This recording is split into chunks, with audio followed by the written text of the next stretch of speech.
So what do? It's the end of a long day. You're feeling a bit toasted muesli.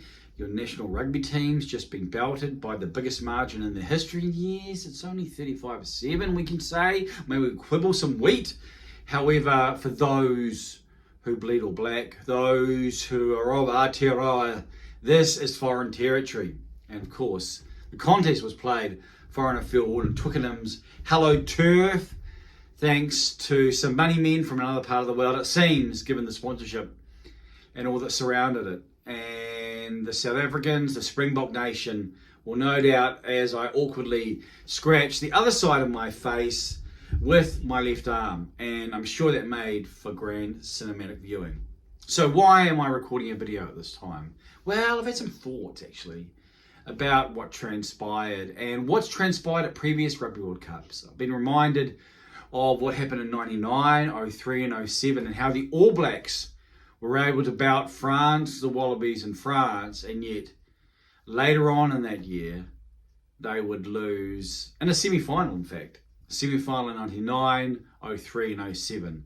Earlier in those years they would bout, as I mentioned, each of those sides in a test match, highlighting that it's not always easy to grasp what will transpire once the big dance opens its stage for the competing nations.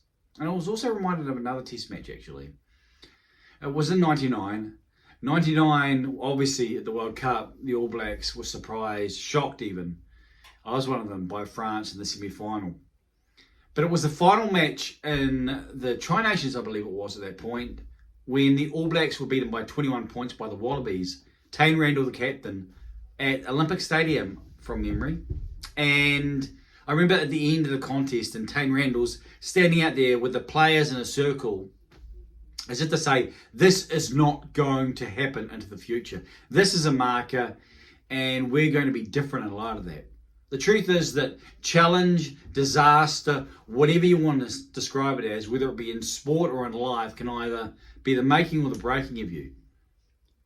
And the All Blacks are potentially at that point. I've seen it before, so I can project into the future about what it looks like. And at a point in time, probably in the knockouts, when the All Blacks may be on the wrong side, may be on the right side, where you'll look back to what transpired at Twickenham and say, that was a singularly significant moment. What do you think it's going to be? Do you think it's going to be the moment when the All Black edifice began to crumble? Or will they look back on it and have so many lessons that if it isn't going to crumble, you do wonder if it's because they're going to take on the Springboks and the Springboks have shown their cards too early. And it's something we just don't know at this point. Have they shown too much? Have the All Blacks opened the door and provided a game plan for competing nations come knockout time? Because the All Blacks' next match, of course, is against France. And if, say, let's just hypothetically, they're not successful against the host nation, well, you would still expect the All Blacks to come out of their pool and to be the second qualifier from Pool A. And Italy, for all their fervour and for all their test match experience, shouldn't test the All Blacks.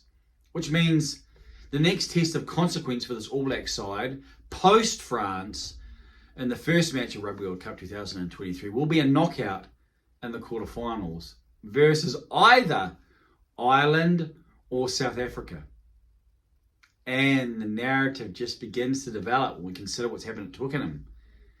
And so, as we sit back and think about the future, it's wonderful the storylines that we inhabit and how sport can find a way of weaving a storyline that raises our expectations and it raises our view of what will unfold and begins to even deepen the narratives or the tributaries that will be flowing throughout. The players who were there, the players who may not have been there, the Shannon Frizzell and Brodie Retallick who may be there at a quarterfinal and may be the difference maker against South Africa, who didn't experience Twickenham, but who experienced Mount Smart Stadium. And so those two names, what difference will they make? Where will the Springboks go? Will it be Mane Lebok in 10 at the pivotal position? Will it be Jesse Creel at 13? Or will Kanan Moody have stood up? Although, of course, as we saw in the stand, there are two gentlemen who, well, have some form with the Springbok Nation, and Andre Pollard and Lucanio Arm. So many things that can unfold. But on this day, a day that has delighted the Springboks, I've seen it, I've read it online, and it's understandable. It doesn't happen very often.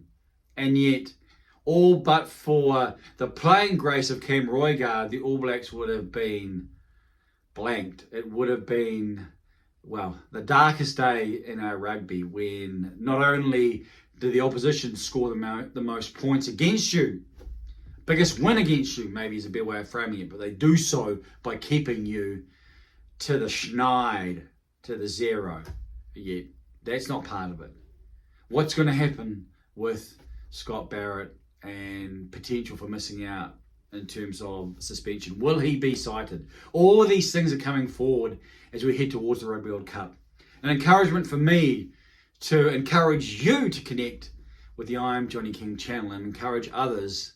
It was actually quite delightful, if I may say that, and use that description this morning doing my first live stream of a test match and be able to interact with others and receive their communication and be able to respond through voice and not through typing. And so that has excited me about the potential as we head into Rugby World Cup and the possibility to engage with an increasing number of rugby supporters.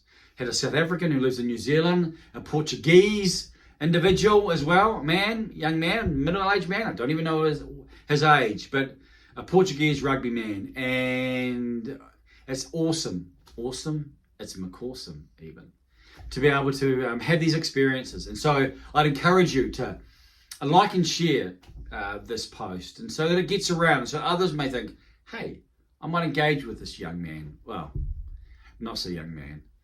Yeah, so we can all see that age has wearied me. And encourage them to subscribe. Subscribe yourself if you haven't, and whatever else that means. I look forward to being able to journey with you if you choose to come on board the I Am Johnny King YouTube channel. And wherever else, and other social media platforms if you should so choose. It's getting later as each second ticks, and so I think it's probably time to say good night. Congratulations, South Africa. Enjoy the spoils of war, but it's 1-1 in 2023. 2 out of 3 won't be bad for one of our nations, potentially. And who knows, it may be a Rugby World Cup final when it really counts the most.